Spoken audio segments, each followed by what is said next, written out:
ಈ multi tasking ಮತ್ತು focus ಎರಡು ಕೂಡ ಹೆಲ್ಪ್ ಮಾಡತ್ತಾ ಸರ್? ಅಲ್ಲ, ಮಲ್ಟಿ ಟಾಸ್ಕಿಂಗ್ ಅಂಡ್ ಫೋಕಸ್ ನನ್ನ ಪ್ರಕಾರ ಎರಡು ಆಪೋಸಿಟ್ ಅದು.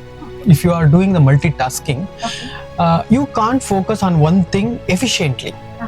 ಅರ್ಥ ಆಗ್ತಿದೆ? ಸೊ ನಮಗೆ ಈ ಮಲ್ಟಿ ಟಾಸ್ಕಿಂಗ್ ಅಂದ್ರೆ ನಥಿಂಗ್ ಬಟ್ ನಾನು ಒಂದು ಕೆಲಸ ಮಾಡೋ ಕಡೆ 4-5 ಕೆಲಸ ಮಾಡ್ತಾ ಇದ್ದೀನಿ ಅಂತ. ಸೊ 4-5 ಕೆಲಸ ಮಾಡ್ಬೇಕಾದ್ರೆ obviously your focus is going to split. Okay, ಆ ಸ್ಪ್ಲಿಟ್ಟಿಂಗ್ ಆಗ್ತಾ ಇರೋದ್ರಿಂದ ಏನಾಗುತ್ತೆ ಅಂತಂದ್ರೆ ನಿಮಗೆ ಒಂದು ಕೆಲಸದಲ್ಲಿ ನೀಟ್ ಇನ್ವಾಲ್ವ್ಮೆಂಟ್ ಸಿಗಲ್ಲ.